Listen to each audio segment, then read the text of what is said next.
ಇನ್ನು ಶ್ರೀರಂಗಪಟ್ಟಣದಲ್ಲಿ ನಡೆದಂಥ ಈ ಹೈಡ್ರಾಮಾಗೆ ಗೃಹ ಸಚಿವ ಡಾಕ್ಟರ್ ಜಿ ಪರಮೇಶ್ವರ್ ಪ್ರತಿಕ್ರಿಯಿಸಿದ್ದಾರೆ. ಮಂಡ್ಯ ಎಸ್ಪಿ ಜೊತೆಗೆ ನಾನು ಮಾತನಾಡಿದ್ದೀನಿ, ಅತಿರೇಕದ ಘಟನೆಗಳೇನೂ ನಡೆದಿಲ್ಲ, ಅಲ್ಲಿ ಯಾವುದೇ ಸಮಸ್ಯೆ ಆಗಿಲ್ಲ, ಎಸ್ಪಿ ಬಳಿ ನಾನು ರಿಪೋರ್ಟ್ ಪಡೆದಿದ್ದೀನಿ ಅಂತ ಹೋಮ್ ಮಿನಿಸ್ಟರ್ ಪ್ರತಿಕ್ರಿಯಿಸಿದ್ದಾರೆ.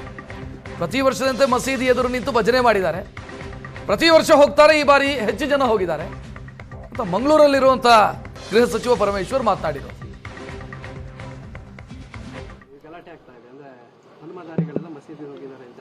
ಇಲ್ಲ ಏನಾಗಲಿಲ್ಲ. ಈಗ ತಾನೇ ನಾನು ಎಸ್ ಪಿಗೆ ಮಾತಾಡಿದೆ, ಅಲ್ಲಿ ಏನು ಗಲಾಟೆ ಆಗಿಲ್ಲ. ಮಸೀದಿ ಮುಂದೆ ಪ್ರತಿ ಸಾರಿ ಹೋದಾಗೆ ಈ ಸಾರಿನೂ ಹೋಗಿದ್ದಾರೆ.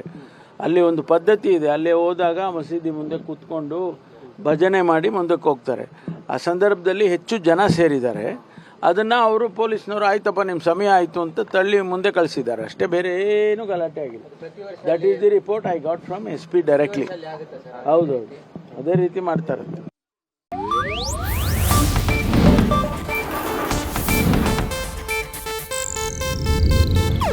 ಇದು ಏಷ್ಯಾನೆಟ್ ನ್ಯೂಸ್ ನೆಟ್ವರ್ಕ್ ಪ್ರಸ್ತುತಿ.